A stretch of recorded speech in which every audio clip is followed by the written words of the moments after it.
नमस्कार।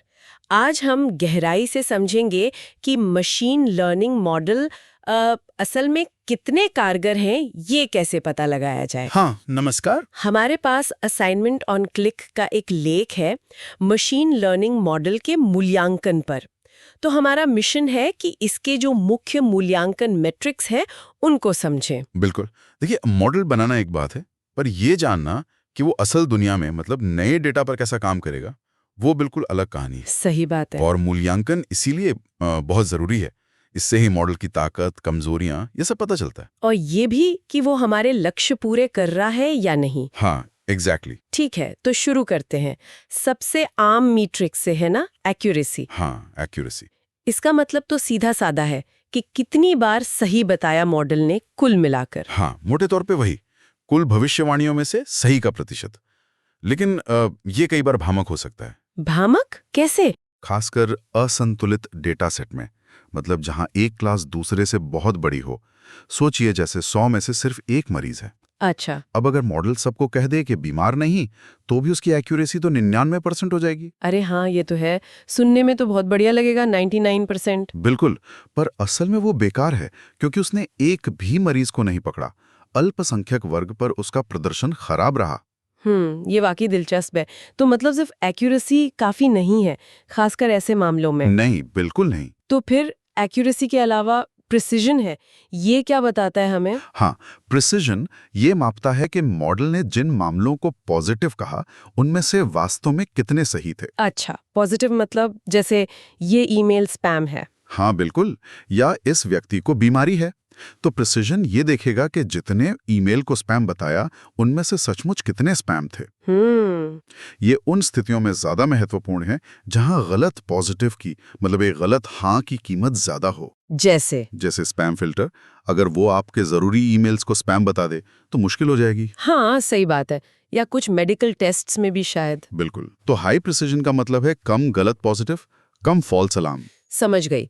और फिर रिकॉल भी है, जिसे सेंसिटिविटी भी कहते हैं। ये प्रिसिजन से अलग कैसे है? हाँ, रिकॉल ये देखता है कि असल में जितने पॉजिटिव केस थे, उनमें से कितनों को मॉडल पहचान पाया। अच्छा, मतलब असलियत में जो थे। हाँ, जैसे असलियत में जितने धोखाधड़ी वाले लेन देन हुए, उनमें से कितनों को मॉडल पकड़ पाया।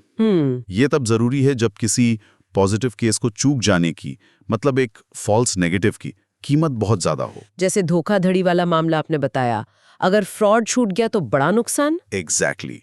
या कोई गंभीर बीमारी का पता लगाना, वहां आप चाहेंगे कि ज्यादा से ज्यादा बीमार लोग पकड़े जाएं, भले ही कुछ स्वस्थ लोगों पर भी शक हो जाए। ठीक है। तो हाई रिकॉल ये सुनिश्चित करता है कि ज्यादातर जरूरी मामले, जैसे फ्रॉड, पकड़े जाएं, चूक कम हो। तो मतलब कभी-कभी हमें प्रिसिजन और रिकॉल के बीच एक संतुलन बनाना पड़ता है। बिल्कुल, अक्सर इनमें एक तरह का ट्रेड ऑफ होता है। यहीं पर F1 स्कोर आता है। हाँ, बिल्कुल सही। F1 स्कोर जो है, वो प्रिसीजन और रिकॉल का एक हार्मोनिक मीन है। Harmonic mean? अच्छा। हाँ। ये एक तरह से दोनों के बीच का संतुलन दिखाता है। ये खास तौर पर असंतुलित डेटा सेट के लिए बहुत उपयोगी है। क्यों? मतलब हार्मोनिक मीन क्यों? क्योंकि ये स्कोर तभी अच्छा होता है जब प्रिसीजन और रिकॉल दोनों ही ठीक-ठाक हों। अगर एक बहुत ज्यादा है और दूसरा बहुत कम, तो F1 स्कोर गिर जाता है। अच्छा, ये एक्सट्रीम वैल्यूज को पसंद नहीं करता। सही कहा। ये दोनों में एक बैलेंस चाहता है। जैसे टेक्स्ट क्लासिफिकेशन वगैरह में ये काफी काम आता है, जहां गलत पॉजिटिव और गलत नेगेटिव दोनों की कॉस्ट मायने रखती है। ये कई सारे मैट्रिक्स हो गए प्रदर्शन नापने के। लेकिन एक और चीज है, मॉडल की मजबूती। मतलब वो नए डेटा पर कैसा काम करेगा। ये बहुत जरूरी सवाल है। हमने क्रॉस वैलिडेशन के बारे में सुना है, वो इसी के लिए है। हाँ, क्रॉस वैलिडेशन ये एक तकनीक है जिससे हम ये अंदाजा लगाते हैं कि मॉडल नए अनदेखे डेटा पर कितना अच्छा प्रदर्शन करेगा। अच्छा। इसका मुख्य उद्देश्य ओवरफिटिंग को रोकना या पकड़ना है। ओवरफिटिंग मतलब? मॉडल ने ट्रेनिंग डेटा को रट लिया है। हाँ, रट्टा मार लिया। और नए डेटा पर वो अच्छा परफॉर्म नहीं कर पाता। क्रॉस वैलिडेशन इसमें मदद करता है। कैसे काम करता है ये? मतलब कोई तरीका है इसका? हाँ, कई तरीके हैं। सबसे आम है के फोल्ड क्रॉस वैलिडेशन। इसमें हम पूरे डेटा को के बराबर हिस्सों में बांट देते हैं।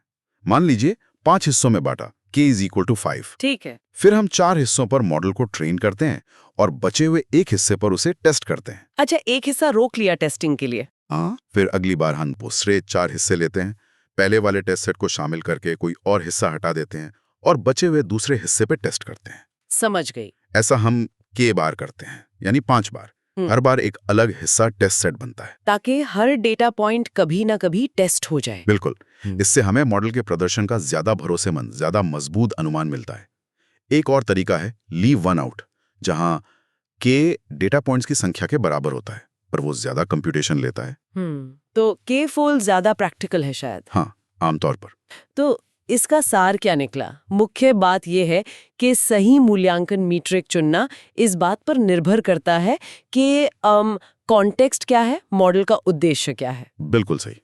कोई एक मीट्रिक हर जगह बेस्ट नहीं होता।